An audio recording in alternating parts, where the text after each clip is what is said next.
with Surah Al-Fatiha. The meaning and well-known names of Surah Al-Fatiha. Number one, Al-Fatiha, that means the opening chapter, as the first chapter of the Quran. It is called Al-Fatiha. It symbolizes the gateway to the Quran. Ummul Quran, the mother of the Quran. This name reflects that Surah Al-Fatiha contains the essence of the entire Quran, that is Tawheed, Lordship, worship, and supplication and guidance. Ummul Kitab, the foundation of the book. This surah is an essential part of the prayer, and without it, the prayer is incomplete. This is called Ummul Kitab. Asabul Masani, the seven oft repeated verses. Its seven verses are recited repeatedly in every unit of prayer, and Allah has granted its special virtue by naming it Asabul Masani. Alhamd, the chapter of praise. Since it begins with Alhamdulillahi Rabbil Alameen, it is also known as Surah Alhamd, Surah Ash-Shifa, the healing chapter. The Prophet ﷺ declared this surah as a cure for both physical and spiritual ailments, and the companion used it for healing through Ruqya. Ar-Ruqya, the chapter of spiritual cure. Surah Al-Fatiha is recited for protection against magic, evil eye, and venomous bites, as mentioned in Sahih al-Bukhari. As-Salah, the chapter of prayer. Allah made this surah as a direct dialogue between Himself and His servant, and in Hadith it is referred to as prayer because its recitation is obligatory in Salah. Al-Kanz, the heavenly treasure. A Hadith describes it as the greatest treasure beneath the heavens. Prophet ﷺ said, "Azamu surah fil Quran, Alhamdulillahi Rabbil Alameen." Sahih Bukhari, Hadith number 5006. The greatest surah in the Quran is Alhamdulillahi Rabbil Alameen. And Sunan At-Tirmidhi, Hadith number 3417. Fatihatul Kitabi Shifa'un min kulli da. Surah Al-Fatiha is a cure for every disease. And in Sahih Muslim, Hadith number 395, beloved Prophet said that Allah says, قَسَمْتُ الصَّلَاةُ بَيْنِي وَبَيْنَ عَبْدِي نِصْفَيْنِ وَإِذَا قَالَ الْعَبْدُ الْحَمْدُ لِلَّهِ رَبِّ الْعَالَمِينَ قَالَ اللَّهُ حَمِدَنِي أَبْدِي. This surah is a response to servant from Allah. Allah says that I have this divided prayer between myself and my servant into two halves. When the servant says Alhamdulillahi Rabbil Alameen, Allah says, my servant has praised me. And then this surah is named as Ummul Quran. Alhamdulillahi Rabbil Alameen, hiya Ummul Quran, wa hiya Ummul Kitab, wa hiya Sab'ul Masani. Alhamdulillahi Rabbil Alameen is Ummul Quran and Ummul Kitab, and seven repeated verses. Sunan At-Tirmidhi, Hadith 3124. And in another Hadith, Prophet said, La salata liman la yaqra' bi Fatihatil Kitab. There is no prayer for the one who doesn't recite Surah Al-Fatiha. And beloved Prophet said that, وَالَّذِي نَفْسِي بِيَدِهِ مَا أُنزِلَتْ فِي التَّوْرَاةِ وَلَا فِي الْإِنْجِيلِ وَلَا فِي الزُّبُورِ وَلَا فِي الْفُرْقَانِ مِثْلُهَا. This, by the one in whose hands is my soul, nothing like it was revealed in the Torah, the Gospel, and Psalms, or in the whole Quran. This is the greatest surah of the Holy Quran, and it begins with Alhamdulillahi Rabbil Alameen. All praise is for Allah, the Lord of all the worlds. Alhamdulillah. All praise is for Allah. When we say Alhamdulillah, we are expressing our profound gratitude and acknowledgement that every blessing, every good thing comes from Allah. It's not just outward praise. It's sincere thankfulness, love, and reverence from the core of our hearts. We affirm whether it's people, nature, knowledge, or sustenance, everything is a gift from Allah. This statement draws us towards humility and closeness to Him. Rabbil Alameen, the Lord of all the worlds. Rabb means the master, nurturer, sustainer, maintainer. It signifies that Allah is the true owner and provider of everything. Al-Alameen encompasses all creations, humans, jinns, angels, animals, plants, and all the realm, the earth, the heavens, the galaxies, the dimensions beyond our perception. It includes all times and places. Rabbul Alameen, Allah alone is the creator, the owner, the caretaker of all the creations. He grants existence, nurtures, protects, and guides everyone. This is the comprehensive meaning of Surah Al-Fatiha. The first verse, Alhamdulillahi Rabbil Alameen. This verse teaches us that Allah alone deserves all praises as the creator, honor, and sustainer. Reciting it acknowledges His lordship and blessings, and we lay a foundation of our gratitude. That is Tawheed, a oneness of Allah, and it also develops a meaningful relationship with our Creator. Ar-Rahman Ar-Rahim, the ever merciful, the continuously merciful. This verse talks about Allah's amazing mercy. After hearing about Allah's greatness as Lord of all the worlds, this verse brings us hope and comfort by showing us how incredibly merciful He is. Ar-Rahman, think of this as Allah's big, wide mercy for everyone and everything. It's like the sun shining on everyone, good or bad, people or animal. This mercy gives us all life, food, and blessing in this world. This is a special name of Allah that show His huge and never-ending ocean of mercy. Ar-Rahim, this is Allah's special, ongoing mercy, mostly for those who believe in Him. It's like a constant river of blessings, giving believers guidance, helping them do good, and promising them forgiveness and paradise in the next life. This mercy is steady and never stops. Rahman is for everyone. Rahim is for believers. Allah's mercy is for all creations in this life, but He has a special continuous mercy for those who believe and try to do good. Rahman is intense. Rahim is constant.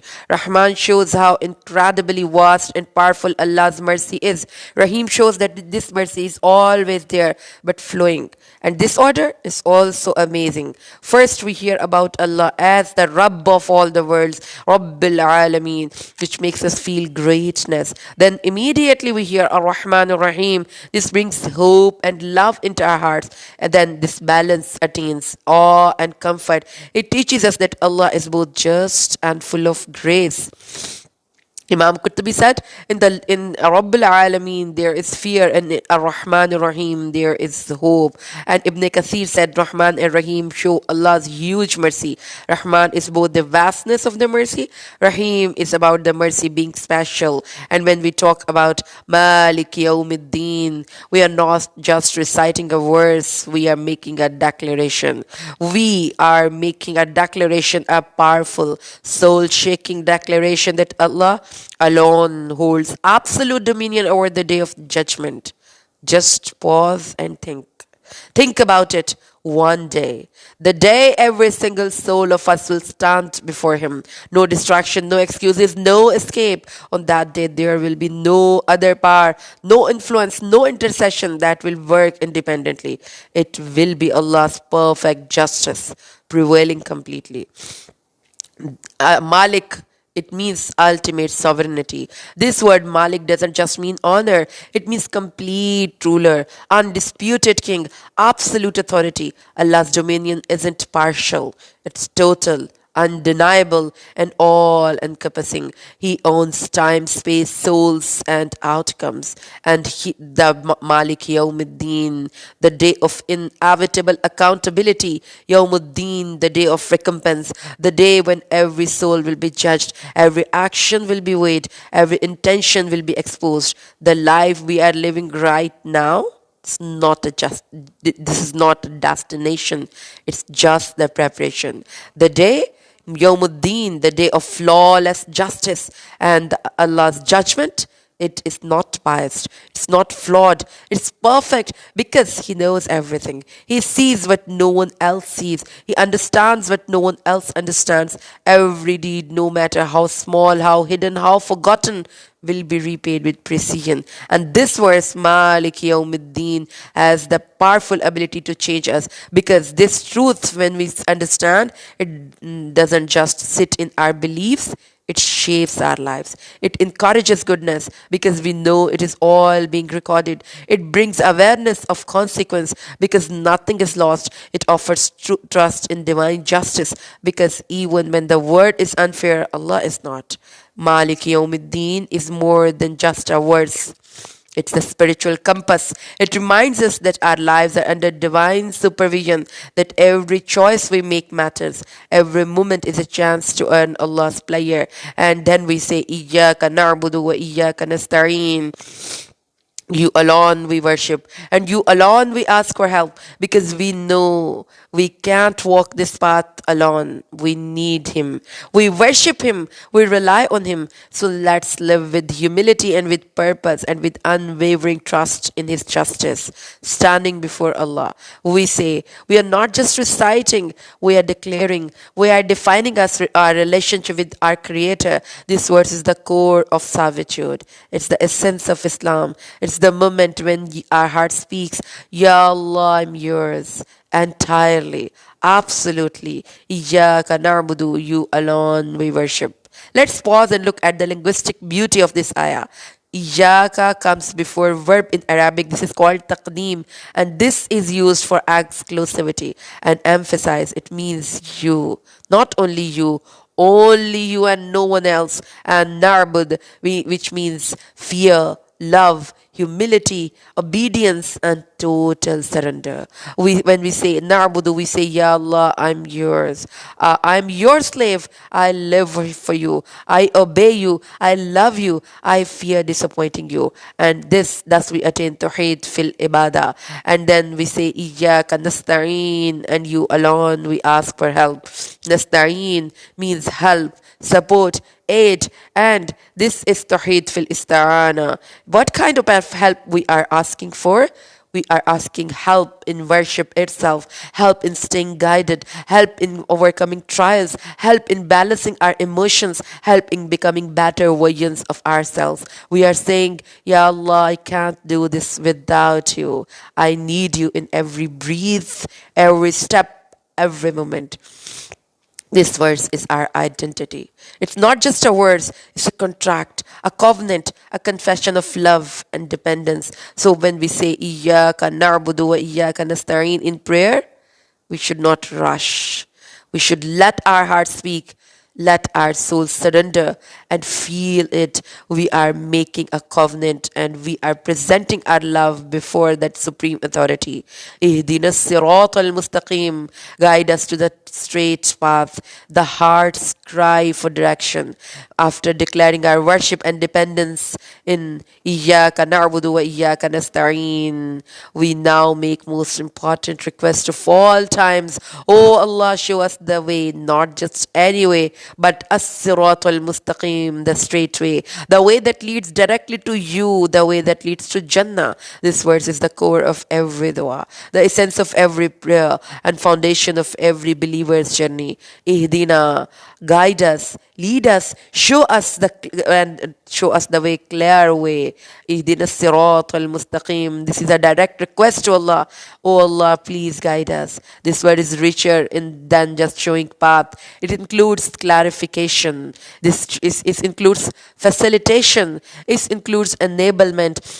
We want to show that clearly, that way to us. Make it easy for us to walk on that way and give us strength and ability to walk it, and consistency, keep us firm upon it. Edina is not just asking for direction, it is asking for companionship, support, and steadfastness. As-sirat al-mustaqim, a clear, wide, straight road that is not just a random path. This is the path, that only and only path, that one and only path that leads to Allah's pleasure and paradise. It's not crooked, it's not confusing, it's straight, balanced, and clear. Al-mustaqim, that is stand, the balanced, the firm. This is the balanced, the path is balanced, stable, elevated.